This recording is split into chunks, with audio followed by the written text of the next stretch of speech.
Dixit est un classique du jeu de société sorti en 2008 et destiné à un large public. Dans ce jeu, on dispose de magnifiques cartes de grande taille pouvant représenter des personnages, des paysages, des idées, des rêves et bien d'autres choses. À chaque tour de jeu, un joueur sera le compteur qui va choisir une carte, puis la cacher parmi d'autres cartes, et donner un indice à propos de la carte choisie. Les autres joueurs, eux, vont devoir retrouver la carte cachée du compteur grâce à l'indice qui leur a été donné, en faisant preuve d'observation et en regardant attentivement les détails de toutes les cartes qui leur sont proposées. Dixit est un jeu qui se joue chacun pour soi, de 3 à 8 joueurs, à partir de 8 ans pour des parties d'environ 30 minutes. Pour mettre le jeu en place, chaque joueur pioche 6 cartes qu'il regarde et ne montre pas aux autres joueurs. On pose la boîte de jeu ouverte sur la table et on va utiliser l'intérieur de la boîte comme marqueur de score pour compter les points. Chaque joueur choisit une couleur et place son lapin sur 0. Puis, chaque joueur prend possession des 6 jetons de vote de sa couleur. Admettons que je sois le compteur. Je choisis donc l'une de mes cartes et je dis quelque chose à propos de cette carte. Par exemple, lorsque le pivert est là, le micro est ouvert.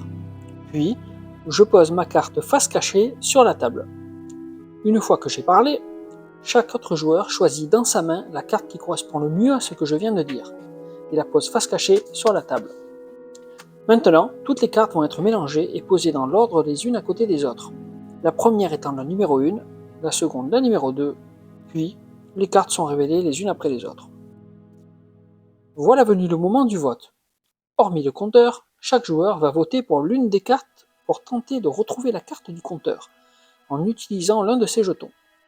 Ils posent chacun le jeton de vote qu'ils ont choisi, rouge, jaune et blanc, devant eux, puis on les révèle.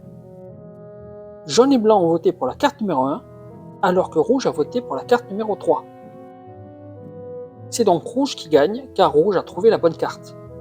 Mais ce n'est pas tout.